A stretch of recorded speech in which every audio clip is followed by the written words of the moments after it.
So hello guys, welcome to my channel lifestyle with Vinay. जैसा कि आप लोगों ने थंबनेल में देख लिया होगा, तो आज मैं क्या बताने वाला हूँ।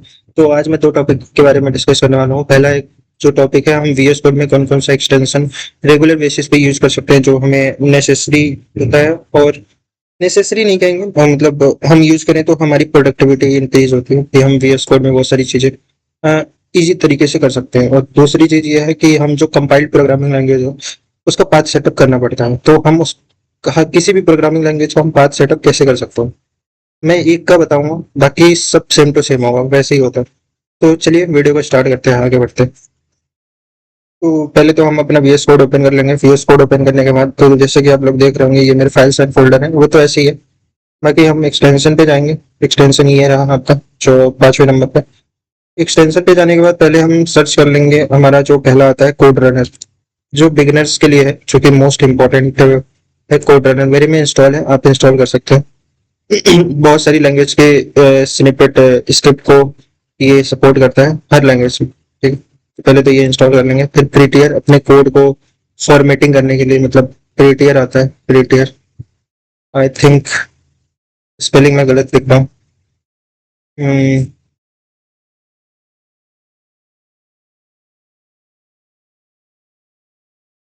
नो एक्सटेंशन फाउंड, चलिए इसको आगे देखते हूँ। फिर दूसरी चीज है हमारे एक्सटेंशन में, तो हम लाइव सर्वर का यूज कर सकते हैं।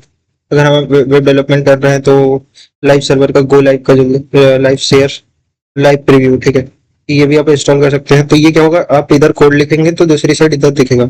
लाइव सर्वर क्या होता है, ये दूसरे मतलब एक्सटर्नल ब्राउजर पे खुलता है। ठीक है, दोनों में ये डिफरेंस है, तो आप दोनों इंस्टॉल कर सकते हैं। आप दोनों में से कोई भी एक यूज कर सकते हैं। और ये लाइव शेयर भी आप वो इंस्टॉल कर सकते हैं। लाइव शेयर से क्या होता है, जैसे दो लोग अगर एक फाइल पे काम करना चाह रहे हैं, तो यहाँ से आप लाइव शेयर यहाँ पे इंस्टॉल करेंगे। मेरे में इंस्टॉल है, तो यहाँ से मैं लाइव शेयर पे गया और यहाँ से एक लिंक जनरेट होगा। वो लिंक मैं अपने दोस्त को दे दूंगा, वो वहां से वो भी काम करेगा, मैं भी काम करूंगा। सेम फाइल पे हम दोनों काम कर सकते हैं।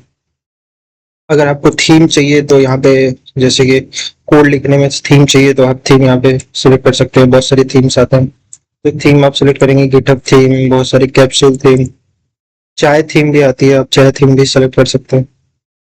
बहुत सारी थीम्स हैं, वो आपकी मर्जी है, हम किस थीम यूज करना चाहते हैं, नहीं यूज करना। थीम इन द सेंस, आपका जैसे कोड लिख रहे हैं, जैसे आप ये कोड लिख रहे हैं, जैसे मैं मान लो मैं फाइल बनाता हूँ इंडेक्स डॉट जेस, मैं ये फाइल लिखूँ, मेरे में अलग टाइप से आ रहा होगा, ठीक है। तो यही है, कलरिंग कलरिंग का डिफरेंस है, ठीक है।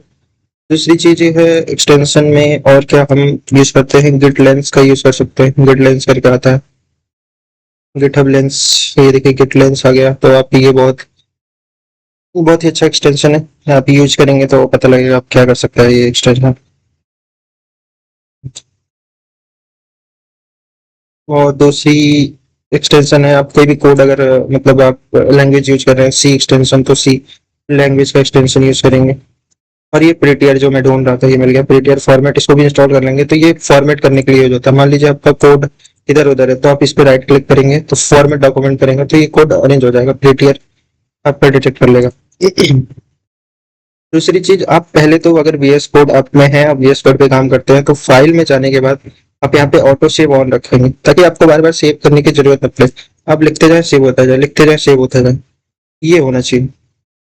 तो बहुत सारे ऐसे एक्सटेंशन आते हैं, आप धीरे धीरे आगे बढ़ेंगे तो चीजें सीखेंगे। जावा का एक्सटेंशन जेडीके आप सर्च मारेंगे, अगर जावा यूज करते हैं तो जेडीके नाम का एक्सटेंशन आता है जावा, ये डाउनलोड कर सकते हैं। एक्सटेंशन पैक फॉर, ये इंस्टॉल कर सकते हैं। आप देख सकते हैं बहुत सारे हैं, इसमें से कोई भी आप यूज कर सकते हैं, ठीक है।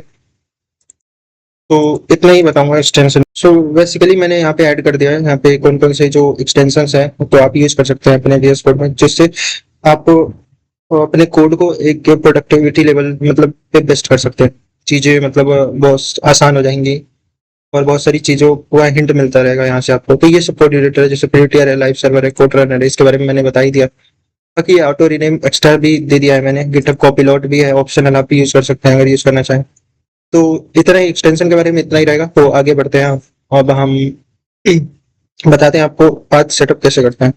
पाथ सेटअप के लिए पहले तो हमें डाउनलोड करना होगा। मान लीजिए हम जावा का पाथ सेटअप कर रहे हैं, तो हम पहले तो जावा के लिए जावा यहाँ से डाउनलोड करेंगे, जेडीके, ठीक है। जेडीके फाइल हम डाउनलोड कर लेंगे। जेडीके फाइल यहाँ से ओरेकल की वेबसाइट से हम यहाँ से डाउनलोड कर लेंगे, ठीक है। जो भी आपका मैकबुक है मैकबुक, लिनक्स है लिनक्स, विंडोज है तो विंडोज यहाँ से इंस्टॉल कर लेंगे। फिर वहाँ डाउनलोड करने के बाद तो आप जाएंगे फाइल एक्सप्लोरर में। फाइल एक्सप्लोरर में जाने के बाद आप आपका जहाँ भी सी में जाएंगे, जहाँ भी आपका फाइल हो वो लोकेट हो, प्रोग्राम फाइल्स में अगर जावा है देखिए जावा ढूंढेंगे। जावा ढूंढने के बाद जावा मिला, ये देखिए मेरा जावा मिल चुका है, ठीक है, ये रहा जावा, ठीक। जावा पे क्लिक करेंगे। क्लिक करने के बाद हम जेडीके 25 में जाएंगे। 25 में जाने के बाद बिन में जाएंगे। तो हम बिन में जाने के बाद यहाँ पे ऊपर जो ये फोल्डर है जो ऊपर सर्च बार, उस सर्च बार के ऊपर ऐसे यहाँ पे साइड में क्लिक करेंगे तो ये आपका फाइल का पाथ है। कंट्रोल सी करके कॉपी कर लेंगे। देन हम सर्च बार में सर्च करेंगे व्यू एडवांस सिस्टम सेटिंग, ठीक है, ये रहा व्यू एडवांस सिस्टम सेटिंग, इसके ऊपर क्लिक करेंगे तो ये पॉपअप होके एक डायलॉग बॉक्स ओपन होगा, ठीक है। उसके बाद इन्वायरमेंट वेरिएबल पे जाएंगे। जाने के बाद यहाँ पाथ नाम का ऑप्शन होगा, उस पर क्लिक करेंगे। देखिए मेरा ऑलरेडी पाथ सेटअप है यहाँ पे, ठीक है। आप लोग को पाथ सेटअप करने के लिए क्या करना पड़ेगा, न्यू पे क्रिएट करके टेस्ट करके ओके करना पड़ेगा, तो हमारा पाथ सेटअप दोबारा मतलब हो जाएगा। मैं करूंगा तो दोबारा हो जाएगा। और आपको यहाँ भी पाथ सिस्टम वेरिएबल्स में पाथ सेटअप करना है तो आप यहाँ भी कर सकते हो, ठीक है। तो ये रहा पाथ सेटअप का पूरा स्ट्रक्चर। ऐसे ही सारी लैंग्वेजेस का पाथ सेटअप होता है, कोई चेंजेस नहीं होते हैं। अगर आपको कमांड से करना है, कमांड भी आता है, कमांड से भी किया जाता है, बट कमांड में सजेस्ट नहीं करूंगा क्योंकि कमांड से गलती भी हो सकती है। कमांड अगर गलत डाल दिया तो गलत हो सकता है। कमांड भी मुझे पता है लेकिन कमांड इस वीडियो में मैं नहीं बता रहा हूँ। तो यहाँ पे ओके कर देंगे तो आपका सेव हो जाएगा, ठीक है। फिर उसके बाद अगर आपको कोड लिखना है तो वीएस कोड को थोड़ा सा रीस्टार्ट कर लेंगे। रीस्टार्ट करने के बाद अब यहाँ पे जावा फाइल बना के आप कोड को एग्जीक्यूट कर सकते हैं। तो यही दो चीज मुझे बतानी थी इस वीडियो में कि एक्सटेंशन आप कौन कौन सा वीएस कोड को एक अच्छे लेवल पे ले जा सकते हैं, वीएस कोड को अपने।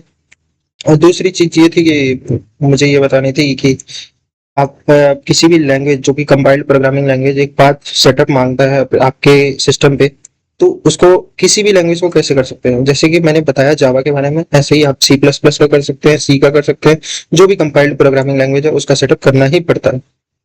चलिए मिलते हैं अब नेक्स्ट वीडियो पे। तो till then take care, tata bye bye.